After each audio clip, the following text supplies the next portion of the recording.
Mis amados amigos y hermanos, saludos, bendiciones y gracias por estar con nosotros una vez más en este su programa, El Dr. Anderson Habla. Les saluda, por cierto, el pastor Héctor Anderson de la iglesia La Voz de Patmos en el Bronx, Nueva York, contentísimo de poder compartir con ustedes unas palabras de predicción segura. Pero antes de continuar, mis amados amigos, quisiera solicitarle encarecidamente que se suscriban a nuestro canal y que no solamente lo hagan, sino que también activen la campanita de notificaciones, compartan el video con amigos, vecinos y familiares y sobre todo nos dan un buen like, que eso nos va a ayudar para poder avanzar en la predicación del Evangelio de Jesucristo. Ese es nuestro único motivo, predicar el Evangelio de Jesucristo a todas las naciones para que Cristo pueda venir. Gracias por hacerlo. En el día de hoy vamos a continuar hablando acerca del trono de Dios. Recuerden que la vez pasada estuvimos retocando el tema del trono de Dios e hicimos un buen avance en cuanto a la visión que Dios le presentó al apóstol Juan del trono de Dios. Era muy importante para Dios presentar ese escenario a Juan para que pudiera publicar a la iglesia lo que estaba sucediendo en ese momento. Sin embargo, vamos a continuar en la misma medida en que Juan fue viendo y declarando el trono de Dios. Vamos a tocar esos temas. Y para ellos quiero que me acompañen al libro de Apocalipsis, el capítulo 4, y vamos a leer los versículos del 1 al 3 y luego del 5 al 6. Y allí vamos a enumerar las cosas que el apóstol Juan fue testigo en el cielo y que también pudo escribir por permiso del mismo Jesucristo. La palabra de Dios lee de esta manera. Leo para a ustedes de la Reina Valera 1960. Dice así: después de esto miré. Yo quiero que entiendan el contenido de lo que nosotros estamos hablando. Toda palabra en la palabra de Dios tiene su razón de ser. Dios no va a poner una palabra en la Biblia que no tenga un gran significado para el hombre. Y en ese contexto, Él comienza diciendo, después de esto miré. Y he aquí una puerta abierta en el cielo, y la primera voz que oí, como de trompeta, hablando conmigo, dijo, sube acá, y yo te mostraré, escucha bien, te mostraré las cosas que sucederán después de estas. Al instante quedé bajo el poder del Espíritu, y vi en el cielo, y vi que en el cielo había un trono y que alguien estaba sentado en él. El que estaba sentado en el trono tenía el aspecto de una piedra de jaspe y de cornalina. Alrededor del trono había un arco iris semejante a la esmeralda. Del trono salían voces, relámpagos y truenos, y delante del trono ardían 7 antorchas de fuego, que son los 7 espíritus de Dios. Delante del trono había algo, escucha bien, que parecía un mar de vidrio semejante al cristal. Yo quiero, amados hermanos, que ustedes vean al leer ese texto que Juan fue invitado por Jesucristo a subir al cielo después de haberle dictado 7 cartas a las 7 iglesias que existían en Asia Menor, que es el complemento de todas las iglesias y de todos los tiempos.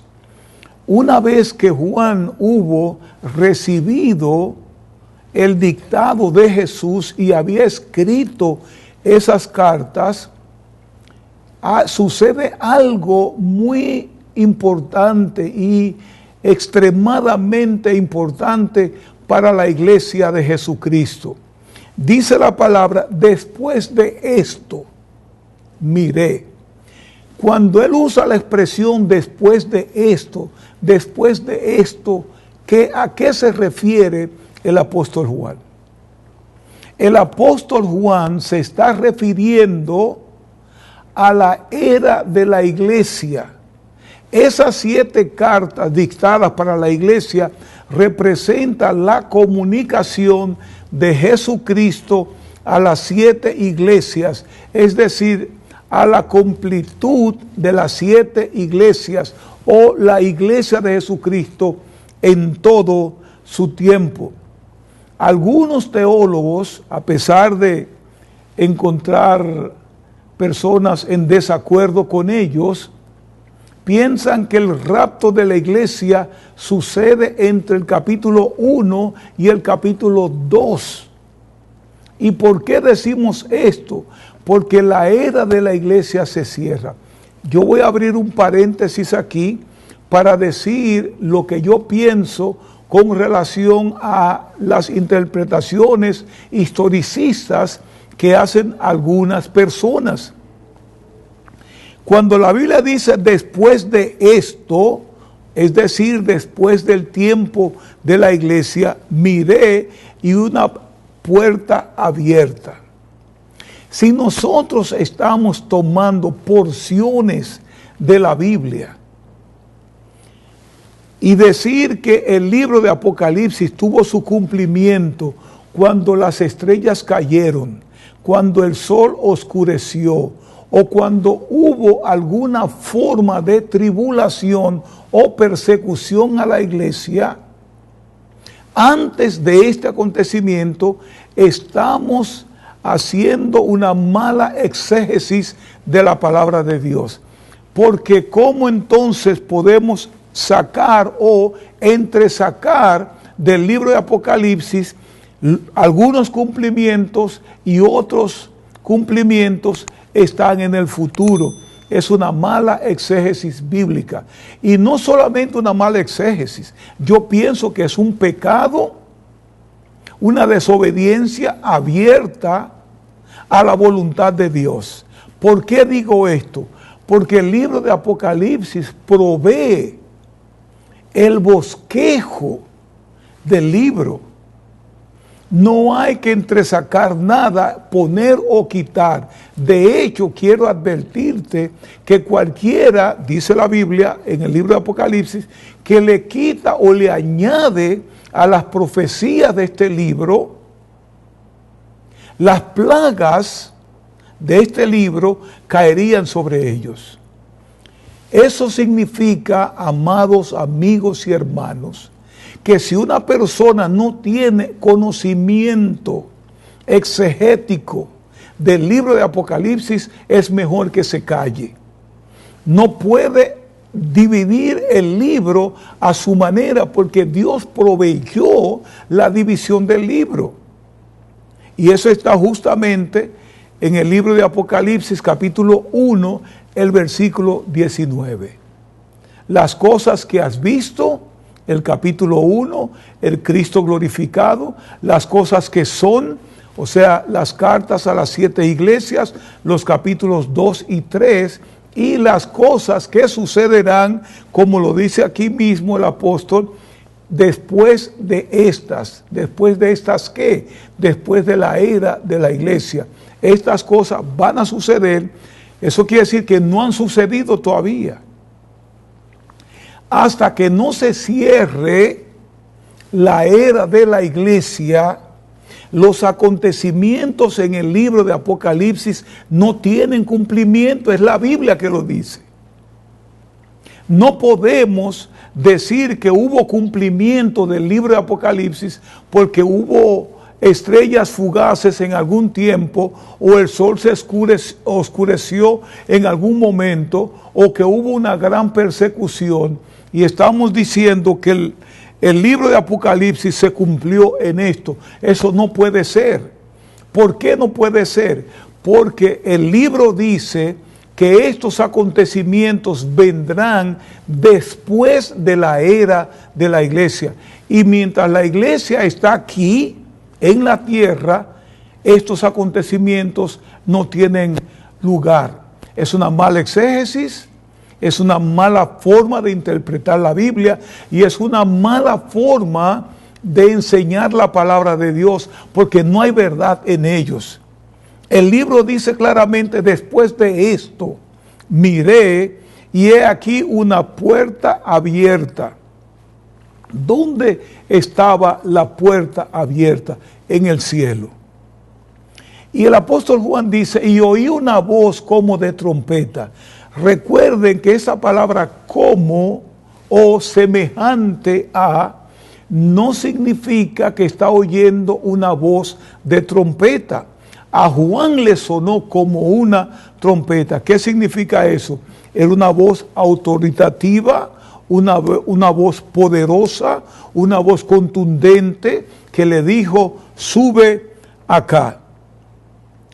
Entonces, ¿para qué Jesucristo le pide a Juan que subiera al cielo? Y dice: y te mostraré, escucha bien, te mostraré las cosas que sucederán después de estas. ¿Después de estas qué? Después de las cartas, la era de la iglesia, las epístolas que Jesucristo le mandó a la iglesia, donde le dio órdenes, donde le dijo cómo estaba cada iglesia y donde le dijo las cosas que debían corregirse, le dijo todo. Jesucristo todavía está hablando con su iglesia.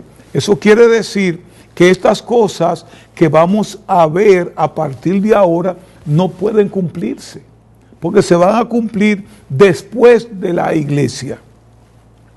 Y el apóstol Juan dice: al instante quedé bajo el poder del Espíritu y vi que en el cielo había un trono. El apóstol Juan está diciendo que había llegado instantáneamente a los atrios celestiales. Había cruzado la puerta y había entrado al cielo. Eso significa que él estaba viendo una revelación abierta. Es la mejor forma de revelación que una persona puede tener. La revelación abierta, donde yo puedo ver y entender y oír y ver todo lo que está pasando. Posiblemente su cuerpo estaba todavía en la isla de Patmos, pero él estaba en el Espíritu. Dijimos la vez pasada que el apóstol Pablo tuvo la misma experiencia. El apóstol Juan había llegado en el Espíritu y lo manifiesta que llegó en el Espíritu. Pablo, sin embargo, tiene problemas para identificar la manera en que llegó al cielo. Él dice: si en el cuerpo, no lo sé; si en la carne, tampoco lo sé. Solo Dios lo sabe. Ahora, hay otra diferencia entre estos dos hombres que fueron permitidos ver el trono de Dios en el cielo. Cuando el apóstol Pablo llega a ver el trono de Dios, se le dijo que no escribiera nada, que era algo reservado única y exclusivamente para él. Y quizás en otra ocasión vamos a hablar de las razones que tuvo Dios para darle al apóstol Juan, el apóstol Pablo, esa visión. Sin embargo, al apóstol Juan en esa ocasión Dios le pide en más de 2 ocasiones que escribiera las cosas que estaba viendo. Ahora, ¿qué es lo que ellos vieron? Y vamos a hablar específicamente del apóstol Juan. ¿Qué fue lo que Juan vio allá en el cielo? Vamos a ver las cosas que Juan vio, porque el trono de Dios estaba cubierto de otras cosas. Ahí estaba un arco iris, estaban los 24 ancianos, habían 24 tronos, estaban las 7 lámparas, que es una representación del Espíritu Santo, había un mar de cristal y había también los 4 seres vivientes.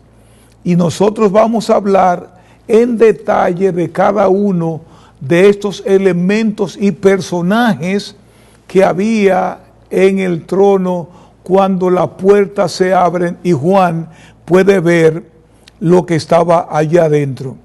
Yo no tengo mucha prisa por terminar el libro. Yo supongo que ustedes no tienen tampoco mucha prisa porque yo termine. Lo importante aquí es que desmenucemos el libro de Apocalipsis de manera que todos salgamos entendiendo claramente el libro. Yo quiero hacer algo aquí que voy a decir que podría sacudir a muchas personas que están estudiando y leyendo y también enseñando el libro de Apocalipsis. Y me refiero a ese escenario que el apóstol Juan estaba mirando. Nosotros llamamos a ese escenario el trono de Dios. Ahora, hay algunas personas que predican el tabernáculo de Dios o el santuario de Dios en el cielo. Cuando miramos ese escenario y lo que estaba pasando en ese momento que Juan pudo ver, estamos diciendo que Dios le estaba mostrando el santuario, le estaba mostrando el tabernáculo de Dios. Muchas personas piensan, porque en Hebreos 9 dice que es un símbolo o una semejanza del tabernáculo celestial, que el tabernáculo en el cielo tiene atrios, tiene el lugar santo y tiene el lugar santísimo. No me parece que es así, porque durante el estudio del libro de Apocalipsis no encontramos ese santuario en el cielo, no encontramos ese tabernáculo, pero sí encontramos los elementos del tabernáculo en ese trono que Dios le está mostrando a el apóstol Juan. Y cada una de las piezas y personajes de ese trono corresponde al santuario que más tarde o en el Antiguo Testamento fue construido por Moisés. Y vamos a ver cómo se lo ponemos de manera que nosotros podamos identificar cada cosa. Y vamos a referirnos, escucha bien esto, a cada uno de los elementos particularmente. Vamos a tener una sección donde solamente vamos a hablar del arco iris, vamos a hablar de los 24 tronos y vamos a hablar de los 24 ancianos sentados sobre estos 24 tronos. Vamos a hablar de las 7 lámparas que representan la presencia completa del Espíritu Santo. Vamos a tocar el mal de vidrio, el mal de cristal, y también vamos a hablar sobre los 4 seres vivientes de manera en particular, para que todos entendamos lo que Dios nos está diciendo aquí. El mar de vidrio nos recuerda el mar de bronce que estaba frente al tabernáculo de Salomón y por lo tanto estaba frente al arca del pacto, frente al propiciatorio o el asiento de la misericordia. Era el trono terrenal de Dios en los días del Antiguo Testamento. Aquí podría ser bueno para nosotros recordar que el tabernáculo terrenal erigido por Moisés o construido por Moisés con todos sus utensilios e instrumentos de servicio y modo de adoración fue diseñado siguiendo precisamente el tabernáculo celestial, según Hebreos 9:23. Pero no estamos hablando de exactamente el mismo tabernáculo que estaba en el cielo. Entonces, ¿cómo nosotros podemos ver eso? El trono que Juan vio en el cielo corresponde al propiciatorio del arca del pacto. Las 4 bestias o seres vivientes corresponden a los querubines que estaban sobre el propiciatorio, que custodiaban el propiciatorio. Los 24 ancianos corresponden a las clases sacerdotales que oficiaban en el tabernáculo de Moisés. Sin embargo, las 7 lámparas o los espíritus o el Espíritu de Dios en su manera total y completa ante el trono corresponde al candelabro de 7 ramas que estaba allí en el lugar santo. Ahora, ¿qué representa el mar de cristal? El mar de vidrio corresponde a la fuente de bronce que estaba allí para la limpieza y estaba justamente frente al tabernáculo en los atrios del tabernáculo. El altar debajo del cual Juan vio las almas de los mártires, de aquellos que habían sido decapitados por el Evangelio de Jesucristo, corresponde al altar de la ofrenda quemada. Ahora, si la sección del trono del tabernáculo celestial se corresponde al lugar santo del tabernáculo mosaico y la sección de los 24 ancianos con el altar del incienso y las 7 lámparas de fuego corresponden en el lugar santo y también el mar de cristal al altar, deben corresponder también con el atrio o la parte de afuera del tabernáculo.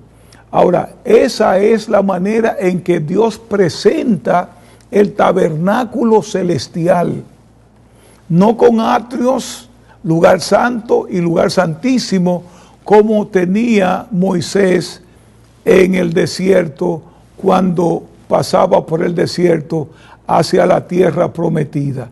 Los elementos todos están allí y es una réplica, si se quiere, del tabernáculo celestial, pero en una forma total y completamente distinta.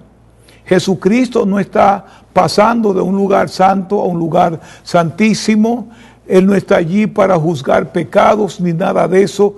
Naturalmente, ese aspecto del trono que Dios le mostró a Juan era una manera de mostrarle los procedimientos con miras hacia los lanzamientos de las plagas que habrían de caer sobre esta tierra, sobre aquellos que desecharon o abandonaron o no recibieron a Jesucristo como su Señor y Salvador.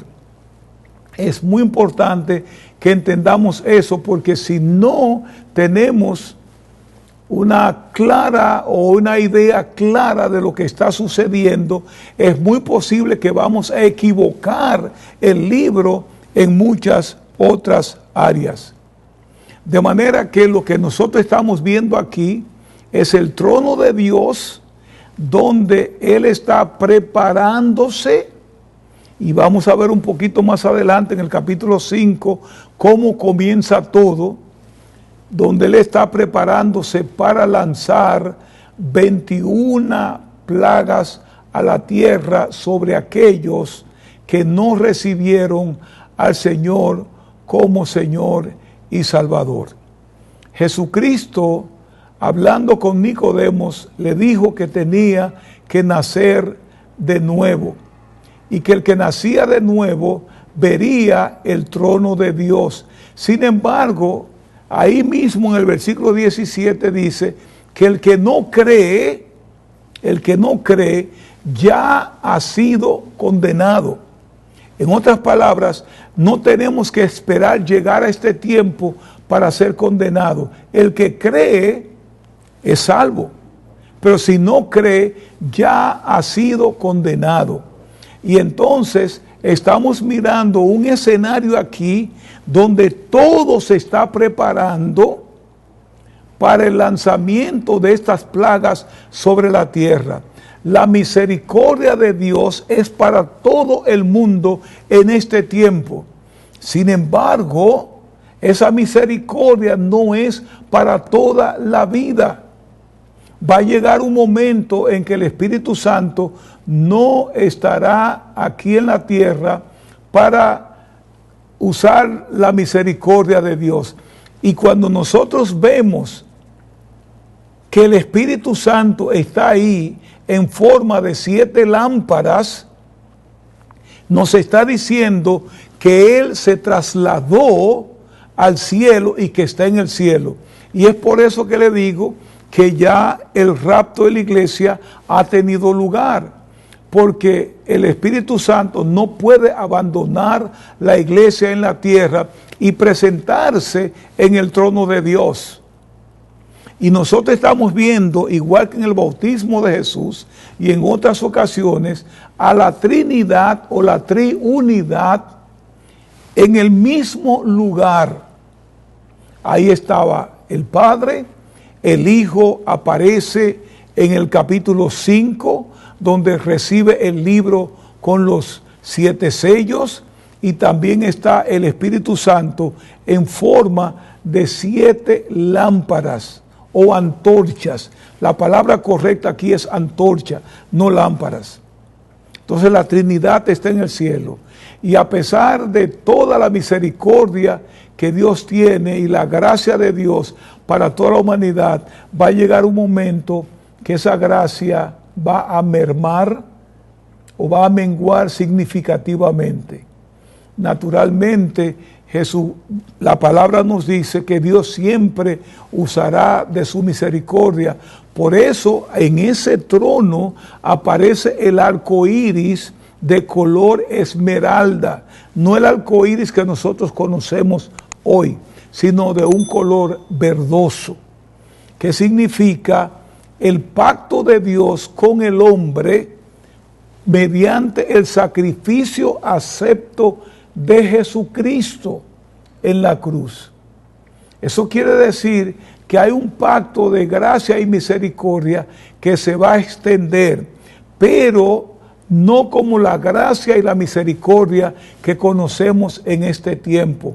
El hombre no se burlará de Dios todos los días de su vida. Va a llegar un momento, y lo vamos a ver más adelante, en la medida que estudiemos cada una de las partes del trono de Dios, nos vamos a dar cuenta cómo Dios va a operar en este mundo que lo ha desechado, lo ha maltratado, lo ha pisoteado, lo ha escupido y ha hecho todo eso. Y muchos piensan, bueno, esto se acabó, borrón y cuenta nueva. No es así. Y eso vamos a verlo cuando hablemos de los 27 asientos que aparecen alrededor y delante del trono de Dios. Mis amados amigos y hermanos, gracias por escucharnos. Recuerden que sobre toda cosa guardada, guarda tu corazón, porque de él mana la vida.